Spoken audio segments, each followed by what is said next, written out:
Whether it's money laundering or car theft, each case can have irreversible legal consequences and, in fact, be undermined because the acting attorney general is unrecognized by the National Prosecutor's Office. What chaos can arise in the Polish justice system? Today, I will be taking a closer look at it. The reality is that the Constitution is being violated, and we, on the other hand, have been accused of this constantly without any basis. The law is being broken. State organs, including the prosecutor's office, are being taken over. Adam Bodnar's decision to dismiss prosecutors currently working at the Warsaw Regional Prosecutor's Office from their postings could have deplorable consequences. The unit is in danger of becoming paralyzed, with the dismissal of investigators who are conducting extremely important, yet complex and multifaceted investigations, including frauds involving hundreds of millions, money laundering, document trafficking, and identity theft. The Lawyers for Poland Association warns of legal chaos, harming the constitutional rights of citizens, mainly the rights of crime victims. The lawyers made the appeal to Jacek Bilewicz, appointed as acting national prosecutor.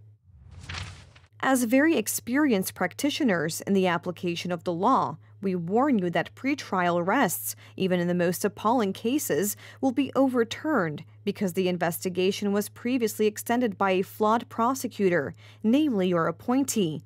The indictments and other motions initiating proceedings forwarded to the courts by your nominee will be returned. Appeals filed by your nominee will be left without consideration. All your personnel decrees will know their finale in the labor courts. If he makes procedural decisions regarding operational actions, prolonging investigations in serious cases that often go on for many years, such decisions will be ineffective. The judges call on Jacek Bilewicz to come to his senses and stop performing his functions, and also to apologize for becoming entangled in the intrigue of his superiors. The situation can be analogously compared to Adam Bodnar's questioning of the validity of the appointment of National Prosecutor Dariusz Barski.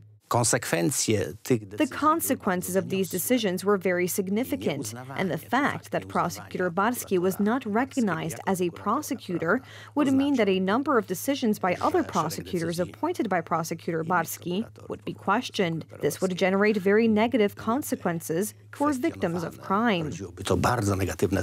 What is really at stake? Is it the desire for politicians' power over the prosecutor's office? Sławomir Nitras accuses prosecutors of being party functionaries because they decided to charge a notary who was supposed to read and sign 5 notarial deeds regarding the change of power of public media with Minister of Culture and National Heritage Bartłomiej Sienkiewicz within 107 minutes of the Sejm's resolution. The notary is currently out of the country. After several days, it turns out that according to the courts, this is a completely illegal action. However, Mr. Sienkiewicz concludes that he is resorting to liquidation, but as it turned out in recent days, liquidation is a violation of the law too. The ruling party's argument is that it wants to clean up the prosecutor's office and courts after Law and Justice.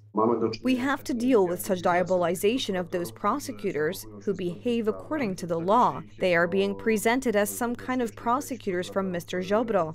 These are people who hold public office, who serve Poland, and for that, they should be respected. Edyta Hołdyńska, TV Republika.